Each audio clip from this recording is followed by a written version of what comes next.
Now if you go to the website, you will see no changes and there is no problem with anything. If you refresh also, although you don't need to refresh the website every time, because like the server itself refreshes the page, and if you go to the website, you will see that the server has refreshed the website automatically, so you don't need to refresh every time.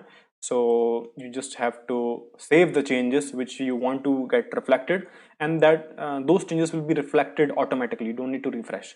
Okay, so now that we have wrapped the navbar inside the router, let's go to navbar again. And here we will be using links on the right hand side of the navbar. So let me just, first of all, let me just import link, which is inside the curly braces. Don't forget to do that. Link from react router DOM, as simple as that. So you imported the link. Now I'll explain what is link. Let me just use it once. So link, then you have to write to. So this means like where your link will be redirected, like where this link will go. This is the destination of the link, so this will be just home page for us for now. And of course this will be this will need a closing tag. Link will need a closing tag. This is not a self closing tag, you need to keep in mind this. So we'll name is home, we'll name it home, and we'll make it like 3 more copies, one for contact, one for about us, and that's it, and one for the menu. Yeah, so we'll just name it like menu, and the next one would be about, or about us, you can call it anything. Then you can tell this one contact. All right, so let me just save it, and let me just go to the website.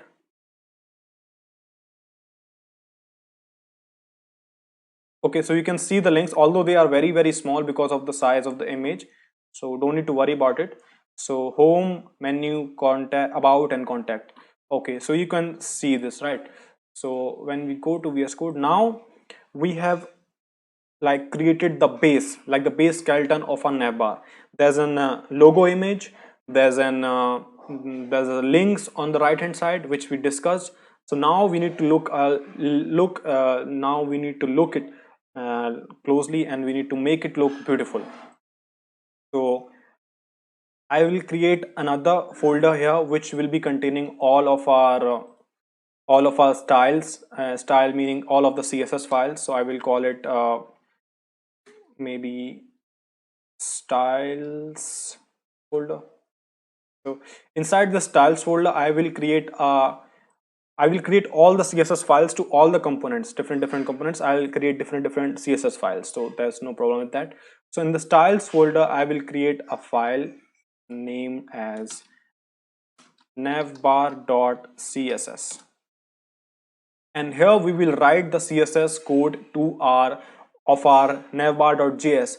So I'm not going to write like CSS from scratch, because this is not a CSS thing. We are not learning CSS today. We are more focused on React, and we are more focused on learning React today. So we'll just be focusing on React, and we'll just use the I've already written the CSS earlier for this, and I will be using that CSS. So I will be explaining what is what, but I will just copy and paste the CSS which I created earlier for this component.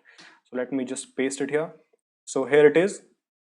So this is the CSS for the navbar.js file. So as you can see, these are the normal things which you do in CSS, like width and height and background color and all of that thing. So that's it for the CSS file. Let me just show you in let me just close this terminal. It will not close, obviously.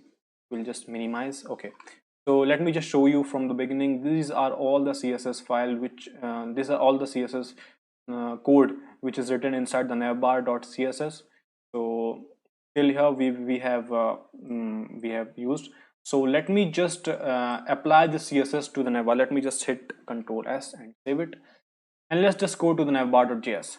So, and now we go to the browser, we see, oh, why our CSS is not applied yet.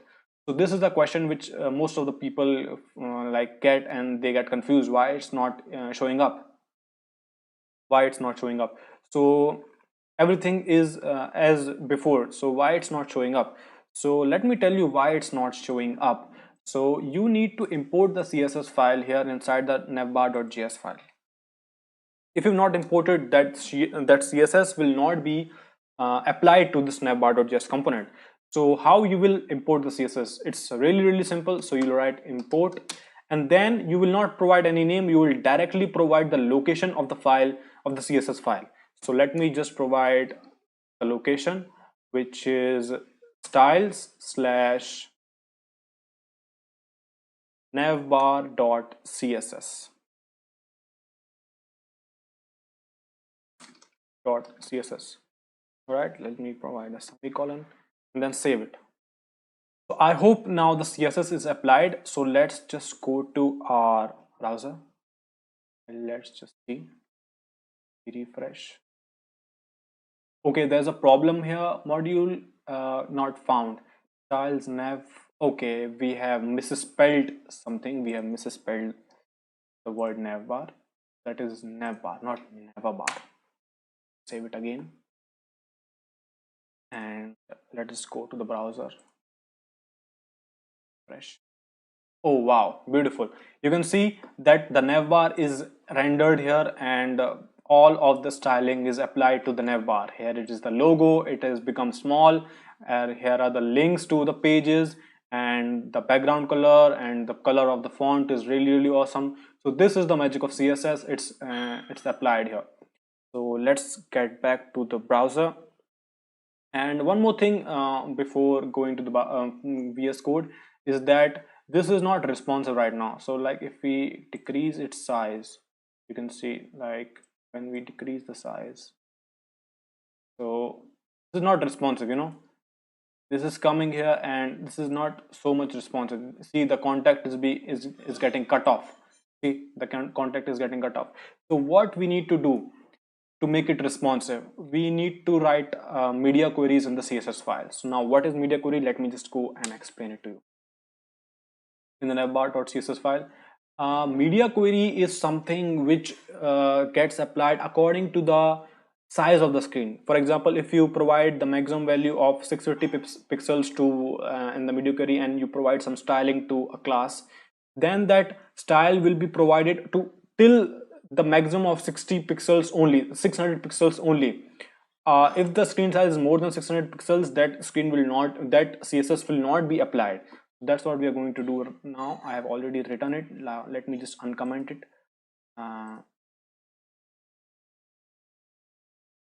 Okay, let me just hit Ctrl S. Now let me explain it. Now this is the syntax of media query. Now media only screen, and this is the size, like max width of 600 pixels. Like for the maximum of 600 pixel screen, this styling will be implemented. And here it is the media only screen, minimum width of 600 pixels. So minimum, if the screen width is minimum 600 pixels, this styling will be implemented. As simple as that. So when our screen size is less than 600 pixels, or maximum of 600 pixels, like it should not be more than 600 pixels, so that means in the browser or tab, right? So these styling will be implemented. So that's now done. Now let's go to navbar, and now let me just go to the browser and check if the css is applied or not. Let's just go here and let me just try to decrease the size. So you can see that now the text is gone. So now text is gone, that means we need to provide a text for the, or the links to the small page, right, to the small width of the page. So to do that, you need to write a different div.